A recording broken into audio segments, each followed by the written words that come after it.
तो क्यूएसओ का जो प्रीवियस लेक्चर था वो बहुत इंपॉर्टेंट था, आपने लिया था। हमने कल इसकी डेफिनेशन 2 और 3 डेफिनेशन तक पढ़ी थी। आई होप सो कि वो आपको समझ आई होगी। तो आज इंशाल्लाह हम इसको नेक्स्ट ये डेफिनेशन जो है 9 तक, ये मोस्ट इंपॉर्टेंट डेफिनेशन है। आपको मैंने कहा कि ये सारी की सारी इसकी स्कीम जो है वो यही है। स्कीम ही तो असल है जो इसको समझने के लिए यूज की जाती है। तो वो स्कीम यही है। वो क्या स्कीम है? कल हमने कुछ डेफिनेशंस देखी थी, आज उनको अगेन देखते हैं कि वो डेफिनेशंस कौन सी हैं। तो 2-3 में हमने किन किन को देखा? एक तो हमने देखी कि जो इसके फैक्ट एंड इश्यूज और रेलेवेंट फैक्ट्स को देखा था। आज हम इसको आगे लेके चलते हैं, ठीक है। अगला क्या है? उसने कहा कि फैक्ट, प्रूव्ड फैक्ट, डिसप्रूव्ड और नॉट प्रूव्ड, 3 चीजें 4, 5, 6 में बताएगा, जो कि मोस्ट इंपॉर्टेंट है, समझने वाली हैं। इसलिए कि डेफिनेशन, मैंने कहा कि डेफिनेशन क्लॉज ही समझने वाली है और कुछ समझने वाला नहीं है। उसने कहा प्रूव्ड फैक्ट किसको कहेंगे, डिसप्रूव्ड किसको कहेंगे, नॉट प्रूव्ड किसको कहेंगे। उसने ये 4 में क्या कहता है? A fact is said to proved when after considering the matter before it। पहली बात कहते हैं जब फैक्ट प्रूव तब कहलाएगा जब क्या आएगा, कोर्ट के सामने वो फैक्ट आएगा तो कोर्ट उसको कंसीडर प्रूव करेगी। कब? आइदर बिलीव इट एग्जिस्ट, उसने कहा ये ऐसा है, और consider it existence so probable that a prudent man ought. और वो कह रहा है कि इस तरह इसको, कि इसके एग्जिस्टेंस को समझेगा जिस तरह कि एक आम आदमी, समझबूझ वाला समझना चाहिए, जिस तरह एक आम आदमी को समझना चाहिए, कोर्ट भी उसकी एग्जिस्टेंस को वैसे ही समझेगी। Under the circumstances of particular case, उसके उन सर्कमस्टांसेस के, उस केस के, मखसूस केस के उन सर्कमस्टांसेस को समझते हुए चलते हुए उसने कहा कि उसको, वो क्या कह रहा है कि उस चीज को to act upon the supposition that it exist, और उसको सपोज करने पे इस तरह सपोज करेगा कि दैट इज एग्जिस्ट। मसलन यहां पे इसको मैंने इसलिए कहा इन एक को समझने से तीनों समझ आ जाएंगे। उसने यहां पे कहा कि प्रूव्ड फैक्ट क्या है? उसने कहा प्रूव्ड फैक्ट वो फैक्ट है जो कोर्ट के सामने आए तो कोर्ट उसको मानेगी ये ऐसा है। जैसे कि एक आम आदमी से, एक आम आदमी के सामने एक बात रखी जाए, कोर्ट को उससे आगे नहीं जाना, कोर्ट को उसी तरह ही लेना है जैसे कि एक आदमी को लेना चाहिए। मसलन अगर एक मैं कहूं कि प्रूफ फैक्ट क्या है, अगर मैं एक एग्जांपल दूं कि अगर आपको कहूं कि जी मीनारे पाकिस्तान कल था आज नहीं है, या किसी से पूछूं कि मीनार पाकिस्तान आज है, मीनार पाकिस्तान जानते हो, तो सारे कहेंगे है। या सपोज एक एग्जांपल और लेते हैं, मतलब वो खत्म, एक आम आदमी भी कहता है ऐसा है। मतलब अभी आप कहूं कि एक चौक में एक कत्ल हो गया चौक में, तो एक बाबा जी से पूछा जाए, आम, अब तो क्या आम शहरी है, एक बाबा जी से पूछा जाए, बाबा जी ऐदी हुन सजा होनी है, दसो ए चौक च इन्हें बंदा मारे है तो फायरिंग करके सारों के सामने मारा, तो इसका फैसला क्या आएगा? तू कहेगा पुत्र ये हम पूछने वाली गल है, ये क्या है, ये तो सारों को पता है कि जब ऐसा है तो उसमें सजाए मौत ही होनी डेफिनेटली। जैसे अब कोर्ट ने कोई भी चीज, इसके आगे एग्जांपल्स हम लेंगे आगे कोर्ट में से कि कोर्ट ने किस तरह इन चीजों को लेना है, वो आगे जो है ये क्यूएसओ में इसी के आगे आर्टिकल्स आ जाएंगे, क्योंकि ये 4, 5, 6 पढ़ेंगे तो 7, 8, 9 समझ आएंगे, ठीक है। तो वो कह रहा है कि हर वो चीज, हर वो फैक्ट जो कोर्ट के सामने आए, कोर्ट उसकी एग्जिस्टेंस को ऐसे ही समझे, ऐसे जैसे कि एक आम समझ बूझ वाला, अक्ल फहम वाला समझता है, और फिर उसको कंसीडर करे कि वाकई ये ऐसा है, ठीक है, पहली बात। और दूसरी बात, said to be disprove. Disprove किसको कहते हैं? इसका उल्ट। वही बात कोर्ट से पूछी जाए, कोर्ट के सामने आए, वही बाबा जी से पूछा जाए कि बाबा जी है फलां दे घर चोरी हुई है, पता नहीं उन्होंने हुई है कि नहीं, उन्हें 10 दिन बाद जाके FIR कराई है।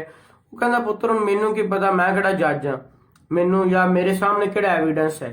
तो जो एक आम शख्स, वही आम बाबा, वही आम एक समझ बूझ वाला, अक्ल फहम वाला, जिस तरह समझता है कि ये that is it does not exist, तो कोर्ट भी उसको वैसे ही कहेगा कि दैट इज नॉट एग्जिस्ट। कैसे पढ़ते हैं? Fact is said to be disproved when after considering the matter before it the court either believes that it does not exist or consider its non-existence so probable that a prudent man ought, वही बात same दोहरा रहा है जैसे कि एक आम शख्स को करना चाहिए कि वो समझता है कि ये नहीं ऐसे एग्जिस्ट हो सकती, तो फिर कोर्ट भी उसको ऐसे ही उन सर्कमस्टांसेस को देखते हुए समझेगा, सपोज करेगा कि दैट इज नॉट एग्जिस्ट, ये ऐसे है ही नहीं। हाँ, वो आगे बातें हैं कि वो कोर्ट ने क्या समझना है और उसने आगे जाके शहादत कैसे आनी है और क्या, वो तो हर पार्टी का, हर बंदे का हक होता है इख्तिलाफ राय करना, पर कोर्ट ने किन चीजों को समझना है और किन चीजों को नहीं समझना, प्रूव्ड फैक्ट और डिसप्रूव्ड फैक्ट। तो जिस तरह अब ये प्रूव्ड और डिसप्रूव्ड की बात कर रहे हैं, तो इसी तरह आपका आर्टिकल, इनके साथ अगर हम आर्टिकल देखें, आर्टिकल 111, 12, 13, वो क्या कहते हैं? Fact need not to be prove, ठीक है, जिनको बताने की, प्रूव करने की जरूरत नहीं है, तो वो प्रूव फैक्ट है, ठीक है। कोई अगर इख्तलाफ करता है तो वो साबित करे, मतलब जो चीजें, तो आर्टिकल वही आपका 111, 12, 13, ठीक है, ये आर्टिकल्स आपके वही प्रूफ फैक्ट में आते हैं, नीड नॉट टू प्रूव, जिनको प्रूव करने की जरूरत नहीं है। लेकिन 113 में एंड पे जाके वो कहता है कि कुछ फैक्ट्स हैं जिनको प्रूव करने की क्या हो सकती है, जरूरत पड़ सकती है। वो इंशाल्लाह जब हम देखेंगे तो आगे जाके उन चीजों को देख लेंगे। और वही बात नॉट प्रूव्ड, बात है ये प्रूव्ड और डिसप्रूव्ड की। प्रूव्ड वो हुआ जो एक आम शख्स जिस तरह समझता कि ये ऐसा है, तो कोर्ट भी समझेगा कि ऐसा है। कोर्ट ने अपनी समझ बूझ, बहुत ज्यादा अक्ल फहम वाली बातें नहीं करनी। और जिस तरह एक आम आदमी समझे कि ये एग्जिस्ट नहीं करता, तो कोर्ट भी सेम उसको समझेगा कि ये एग्जिस्ट नहीं करता। और नॉट प्रूव्ड, वो कहता है नॉट प्रूव वो चीज है, ना ही वो प्रूव्ड हो ना डिसप्रूव्ड हो, मतलब ना अब कोर्ट कहेगा यार ये कुछ समझ नहीं आ रहा। जिस तरह एक आम शख्स कहेगा कि मैनू बाबा ही कहे कि यार मैनू पुत्र को समझ नहीं आ रहा, कहते की होना है, या तो वो बाबा फौरन कह देता है ना कि जनाब नहीं एंज हो ही नहीं सकता, ये कैसे हो सकता है, तो ये तो बिल्कुल नाइंसाफी है, ना गलत है, तो वो डिसप्रूव्ड है। और जैसे ऐसा होगा दैट इज प्रूव्ड है। बट एक बंदा जिस वक्त आम शख्स, वही आम शहरी, एक प्रूडेंट मैन होना, प्रूडेंट चाहिए ना, वो पागले को पूछना लगे तो पागल भी तो दसेगा ना कोई चीज। तो यहाँ पे बात है कि किसी को समझना है तो वो प्रूडेंट मैन है, उससे पूछना, जैसे वो समझे कोर्ट भी उसी तरह समझेगी। तो यहाँ पे ये कह रहा है कि नॉट प्रूव वो होगा नाइदर प्रूव्ड नॉट डिसप्रूव, ना वो प्रूव हो ना डिसप्रूव्ड हो, तो वो नॉट प्रूव्ड होगा। होप सो कि ये 4, 5, 6 हमने समझा है। अब इसकी मजीद क्लैरिटी 6, 7, 8, 9 में हो जाएगी। क्या वो कहता है?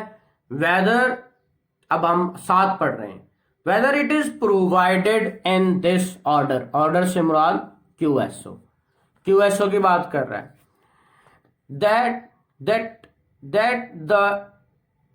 that this court may presume a fact, it may either regard that fact is proved unless and until it is disproved, or may call for proof of it। अब उसने कहा कि जहां कहीं provided in this order, order से मुराद QSO में कहा मे presume और शैल प्रिज्यूम की हम डेफिनेशन पढ़ रहे हैं। मे प्रिज्यूम और शैल आर्टिकल आप निकालेंगे यहाँ पे गया, यहाँ पे आर्टिकल 95 से आर्टिकल यहाँ पे 90 से ऑनवर्ड ये 90 है।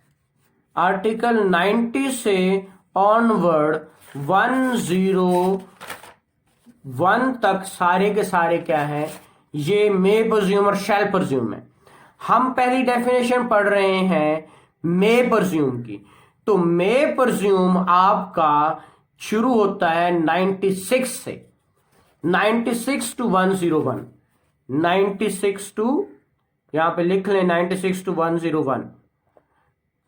कैसे वो कह रहा है, कोर्ट किस तरह, यहां पे ये नीचे आपने 7 के साथ लिखना है 96 टू 101। तो 96 टू 101 क्या है, कहता है whenever it is provided by this order. By this order से मुराद इस कानून शहादत ऑर्डर की बात कर रहे हैं। इसके अंदर कहां प्रोवाइड है, 96 टू 101 ये आगे प्रोवाइड किया गया है। कोर्ट में परज्यूम, कोर्ट उसको परज्यूम में परज्यूम करेगी, मतलब उसने अपनी समझ बूझ नहीं लेनी, में परज्यूम करेगी। It may regard such fact as proved, और उसको समझना क्या है कि that is a proved fact. जैसे मैं अभी बता रहा था, प्रूव्ड फैक्ट किसको कहते हैं, जिसको कोर्ट ने, एक आम आदमी भी समझे, कोर्ट भी समझे कि that is proved, unless and until it is disproved. और अब अनलेस एंड अनटिल ये हर बंदे का हक है कि किसी बात के खिलाफ राय करना। वो कहता है जनाब नहीं ऐसा नहीं है, कोई उसको डिस्प्रूव करना चाहे तो करे। और or may call for proof of it, ये लफ्ज or may call for proof of it, या कोर्ट खुद समझे, कोर्ट में परज्यूम की बात कर रहा हूं। मे और शेल का अल्फाज क्या करते हैं, बहुत जान रखते हैं, बहुत वर्थ रखते हैं, किसमें, आपके इस लॉ के अंदर, पूरे लॉ के अंदर। तो मे से मुराद है ये डिस्क्रिशन है, वो पहले तो उसको प्रूव समझेगा, कोई उसको डिस्प्रूव करना चाहे तो करे, लेकिन वो खुद अगर चाहे कि शहादत मंगवाऊं तो वो मंगवा सकता है। Disprove or may call for proof of it, और अगर वो शहादत मंगवाना चाहता है तो देन वो मंगवाएगा कोर्ट। ये है किसमें, मे परज्यूम में। और shall presume when it is directed by this order, वही बात, directed by this order, order से मुराद कानून शहादत, वही 95 टू 90 टू 95, आर्टिकल 90 से 95, वही आपका QSO। दैट द कोर्ट शैल परज्यूम, किस चीज को कोर्ट शैल परज्यूम करेगी, 90 से 95 आर्टिकल जो आपका QSO का है। That fact a fact it is regarded that fact is proved unless reputed. तो वो जहां पे शैल आ जाता है वहां पे कोर्ट बाइंड हो जाती है, वो फिर उसको खुद प्रूफ नहीं मंगवाती, क्योंकि उसके लिए उन्होंने कह दिया कि दैट इज एग्जिस्ट, तो दैट इज एग्जिस्ट। हाँ, कोई बात पार्टी, हर बंदा उसने कहा unless and until it is disprove, कोई डिस्प्रूव करना चाहे तो करे, बट प्रूव वो है जो कि में अगर शैल परज्यूम होगा तो शैल परज्यूम के अंदर उसने कहा कि क्या समझना है इस ऑर्डर के अंदर 90 से 95 आर्टिकल जो बता दिया गया कि अगर कोई पार्टी, कोई भी पार्टी कोर्ट के सामने वो मैटर आता है और कोर्ट उसको समझे इस तरह कि जिस तरह 90 से 95 है, 95 वाले सिनेरियोज में तो कोर्ट उसको खुद किसी से प्रूफ नहीं मंगवाएगी, कोर्ट उसको समझेगी दैट इज एग्जिस्ट। हाँ, कोई बात ये पार्टी साबित करना चाहे कि नहीं जनाब ऐसा नहीं है, तो वो उसकी मर्जी है। इख्तिलाफ राय और शहादत तो फिर ही आती है ना जब इख्तिलाफ राय होती है। तो ये आपका सेक्शन 8 है, आपका 2(8), और इसके साथ एंड पे 2(9) कहना है when one fact is declared by this order. अब यहां पे अगेन दिस ऑर्डर से मुराद कानून शहादत order, this order to be conclusive proof. ये डेफिनेशन किस चीज की है, कंक्लूसिव प्रूफ की। ये बहुत दफा आता है। कंक्लूसिव प्रूफ क्या होता है, तो कंक्लूसिव प्रूफ कहता है जहां कहीं इस ऑर्डर में लिख दिया जाए कि ये कंक्लूसिव प्रूफ क्या होता है, नतीजा खेज प्रूफ, जिससे क्या हो, नतीजा ही अखज हो जाए ऑफ एनदर, किसी दूसरे का, court shall on proof of one fact, court एक चीज के सबूत से क्या करे, regard the other as proved, कि वो समझे कि दूसरा साबित हो गया, and shall not allow evidence to be given for purpose of disproving it. और यहां पे कोर्ट किसी को, दूसरे को ये अलाउ ही नहीं करेगी कि वो इसके रिबट्टल में क्या लाए, शहादत लाए।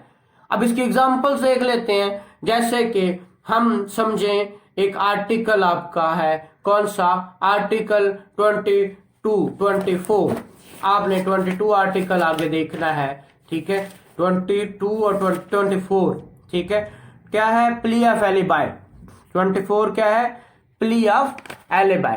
तो प्ली ऑफ एलिबाई में देखेंगे तो क्या है, मैं एग्जांपल लेता हूं, मेरे खिलाफ एक, मैं सपोज अजमल भट्टी इस वक्त पढ़ा रहा हूं, क्लास ले रहा हूं, तो इस वक्त अल्लाह माफ करे किसी जगह पे क्या हो जाता है, मेरे खिलाफ एफआईआर दर्ज हो जाती है। अब दर्ज हो जाती है तो मैं उस वक्त जाके ये कहूंगा कि जनाब जे, अब मैं ये नहीं कहूंगा कि मैंने कत्ल किया है या मैंने ये चोरी की, जो जिस चीज की भी एफआईआर मेरे खिलाफ हुई है, मैं ये साबित नहीं करूंगा कि मैंने चोरी किया है या कत्ल किया है या वट।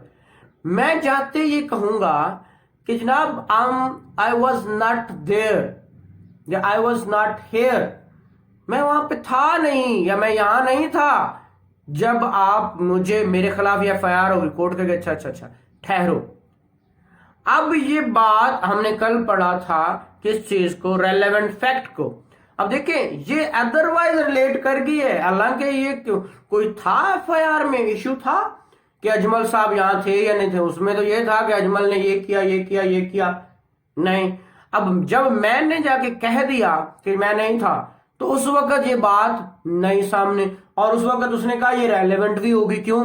वो अगर ये बात साबित हो जाती है, अगर मैं ये बात साबित कर देता हूं कि आई वॉज नॉट हेयर या आई वॉज नॉट देयर, तो मैं ये साबित कर दूंगा कि ये एफआईआर झूठी है।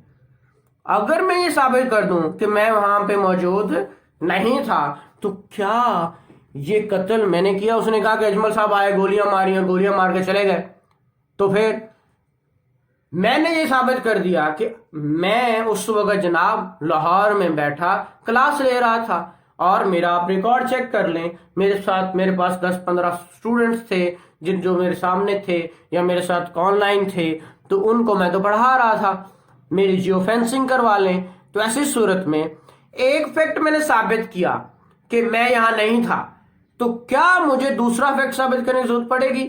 Answer is no, that is a conclusive proof. और मैंने ये साबित कर दिया कि वो एफआईआर झूठी है दूसरे, और कोर्ट मुझे ये अलाउ ही किसी को नहीं करेगी कि जनाब अब ये इस पे भी एविडेंस लेके आओ कि आपने कत्ल किया है कि नहीं किया। That is a conclusive proof. दूसरा कंक्लूसिव प्रूफ आपका आर्टिकल 1-8, ठीक है, आपका आर्टिकल 24 एंड 1-8, वो क्या है? Legitimacy of child. वो एक औरत कहती है कि जनाब ये मेरा मुझे मर्द कहता है कि ये मेरा, अनलेस और अनटिल तो प्रूव किसी ने करना ही होता है, या किसी ने कि यार आप ये करेगा, ये बच्चा मेरा नहीं है। वो कहता है जनाब ये बीवी जो है मेरी नहीं है, और वो साबित कर देती है कि ये नकाहनामा है जनाब और ये इससे है, वो तो साबित हो जाता है। तो वो लेजिटिमेट चिल्ड्रंस वाली बात है। इसके अंदर इख्तलाफ राय अपनी जगह है, हम इख्तलाफात पे नहीं जाते, लेकिन अगर बच्चा साबित उसका हो जाए तो नकाह भी साबित उसका हो जाता है कि नकाह भी उससे हुआ है, और अगर नकाह साबित हो जाए तो बच्चा भी साबित हो जाता है। अनलेस अनटिल वो तोहमतें लगती रहती हैं, तोहमतों पे भी बात करते रहते हैं। इसलिए ये 1-8 हम इसमें लेके आते हैं कंक्लूसिव प्रूफ में, लेकिन इसलिए मैंने क्लियर एग्जांपल आपको 1-4 की दे दी, जिसको हम प्ली ऑफ एलिबाई कहते हैं। और प्ली ऑफ एलिबाई ये हुई, तो उसने कहा कि अगर तो प्ली ऑफ एलिबाई साबित हो गई तो that is a conclusive proof, और उससे केस का फैसला हो जाएगा, जिससे एक फैक्ट साबित करने से दूसरा फैक्ट अपने आप साबित हो जाए और केस का फैसला हो जाए, that is a conclusive proof. और फिर कोर्ट उसको दूसरा फैक्ट साबित करने की इजाजत भी नहीं देगी, that is a conclusive proof. और इसको कंक्लूसिव प्रूफ इसलिए कहते हैं कि ये एक को साबित कर देता है, दूसरा रह जाता है, बाकियों को साबित करने से पूरे केस का फैसला हो जाता है। तो ये आपका कंक्लूसिव प्रूफ है। Any question?